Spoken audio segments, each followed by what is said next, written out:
Olá pessoal, tudo bem? Eu me chamo Guilherme, eu sou professor de Biologia e é com muito prazer que eu volto a dar aula para vocês, falando agora da segunda lei de Mendel, segunda parte.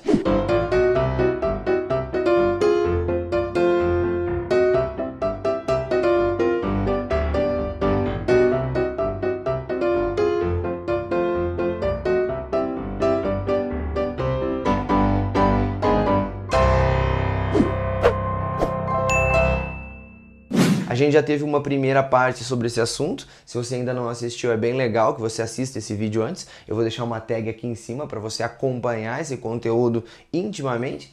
E, claro, se você ainda está meio perdido na genética ou se você está um pouco enferrujado nesse assunto, que para muita gente é cascudo, eu te aconselho a iniciar essa playlist lá do começo. Então vou deixar uma outra tag aqui para vocês, para verem os assuntos de introdução à genética, primeira lei de Mendel, os casos especiais e aí, por fim, sim, a segunda lei de Mendel, para a gente poder tratar dessa segunda parte desse assunto que é tão importante. Bora lá, então? Antes de começar, eu queria dar um breve recado para vocês. Pessoas, eu gostaria de avisar vocês que existem 3 formas muito simples de você colaborar com o crescimento desse projeto. A primeira forma é você dando um like aqui embaixo nesse vídeo e se inscrevendo no canal. A segunda forma é você me acompanhando nas redes sociais, aqui no Facebook e no Instagram, assim você se manter atualizado naquilo que eu tenho publicado. E a terceira forma, e a mais importante, é de você compartilhar isso com seus amigos. Esses vídeos podem ser importantes para mais pessoas além de você. Eu conto com a colaboração de todos e vamos para a aula. No vídeo anterior eu tratei com vocês dos aspectos iniciais da segunda lei de Mendel, que são derivações daqueles conceitos que o Mendel teve lá na primeira lei. E eu tratei com vocês também aqueles chiqueirinhos, aqueles cruzamentos que a gente fez de maneira bem elaborada, demorada inclusive, mas que são a base para você compreender as coisas mais simples dentro da genética.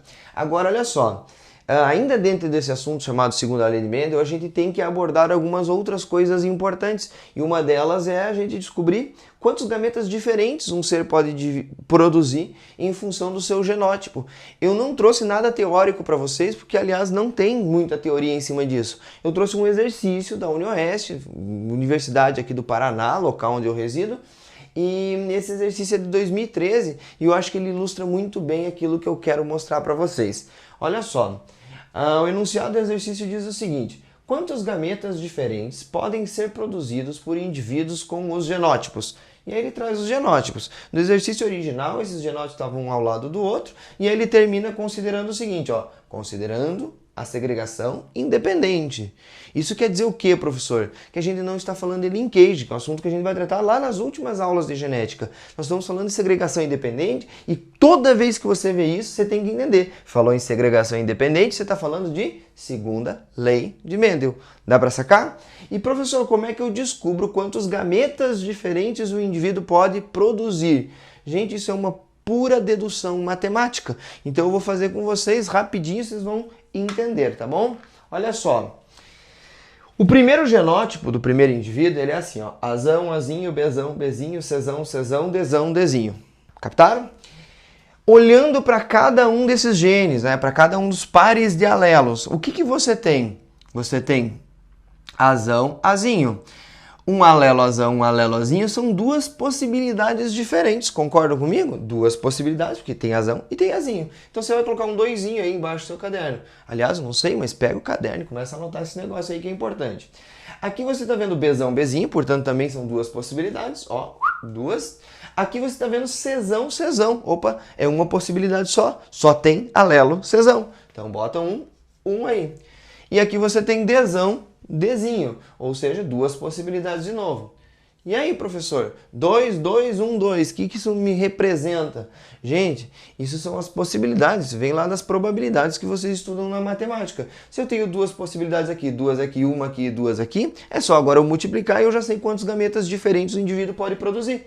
Então, 2 vezes 2, 4. Vezes 1, 4 ainda, né? Vezes 2 igual a 8 gametas.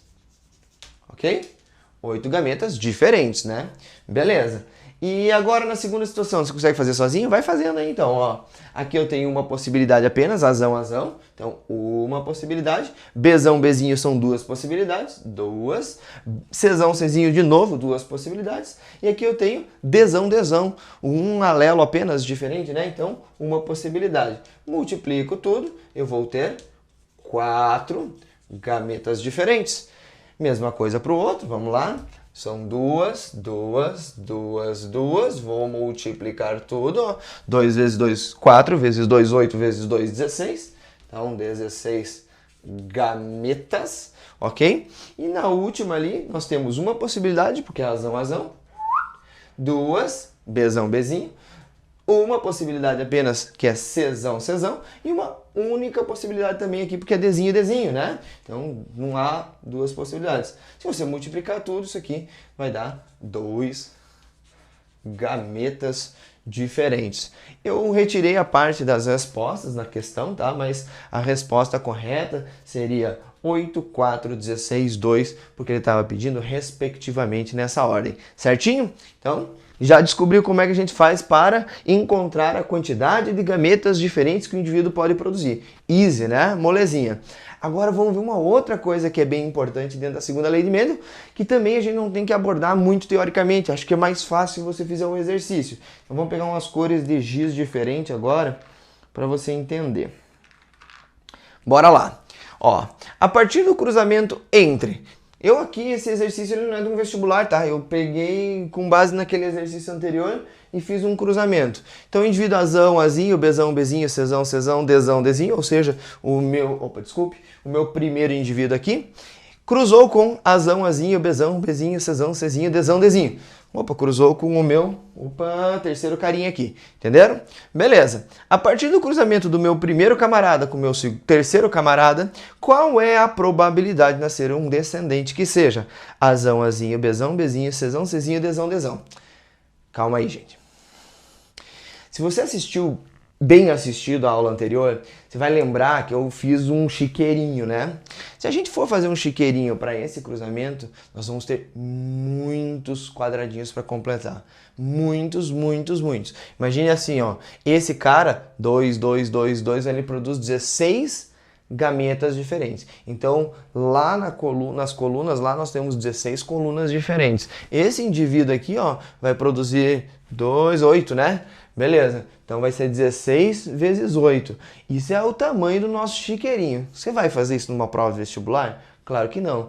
Eu nem sei quando dá 16 vezes 8 de cabeça aqui, ó. Dá 8, 60, 48, 128, é isso? Gente, é muita coisa, né? 128 possibilidades dentro do nosso chiqueirão. Você não vai fazer isso durante uma prova e é para isso que eu trouxe esse exercício para vocês, para você entender que existem maneiras mais práticas de descobrir qual é a resposta. Então vamos lá, ó. Qual a probabilidade de ser Azão, Azinho, Bzão, Bzinho, Czão, Czinho, Dzinho, Dzinho? Opa, desculpe, Dzão. Então você vai fazer tudo separado. Se você está craque já lá na primeira lei de Mendel, você vai conseguir acompanhar isso de cabeça. Se você não está craque ainda, eu te aconselho fazer os exercícios lá da primeira lei. Então dá uma olhada aqui, ó. Peguei aqui, ó.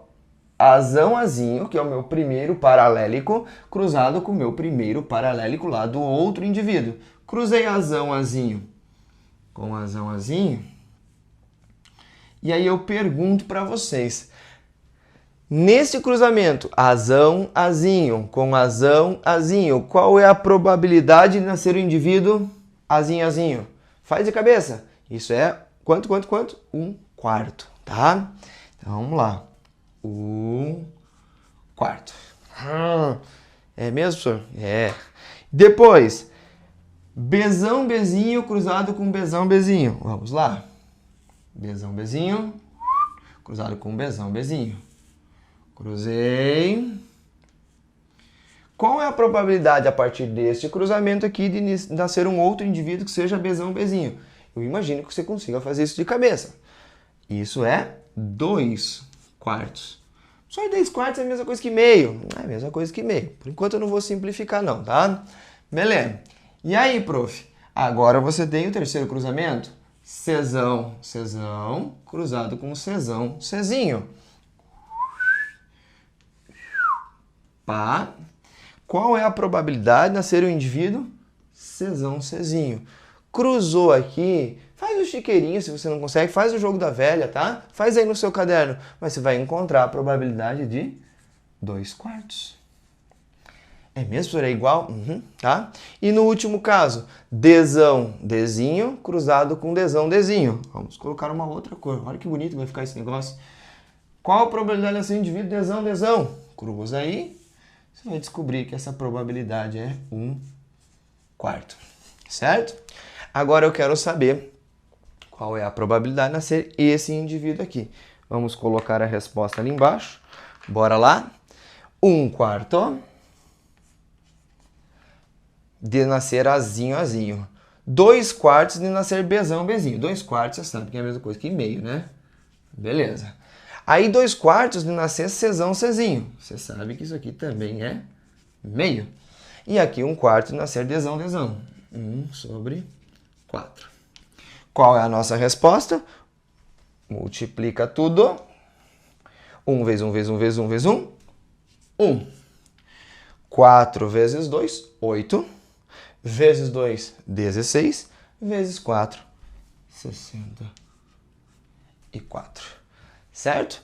Essa é a nossa resposta. Coisa linda, né? Fácil, fácil. Gente, se esse vídeo te ajudou de alguma maneira, eu gostaria bastante que você desse um like, que você se inscrevesse no meu canal. Isso é muito importante para o crescimento, para o desenvolvimento desse nosso projeto. Qualquer dúvida, qualquer coisa que você tenha deixado assim tenha ficado meio nebuloso na sua cabeça, por favor, deixa um comentário aqui embaixo, que assim que possível eu estarei te respondendo. Um grande abraço para vocês. Não esqueça de compartilhar esses vídeos com os colegas de vocês, porque isso é muito importante para mim, como eu já falei. Até mais. Tchau, tchau.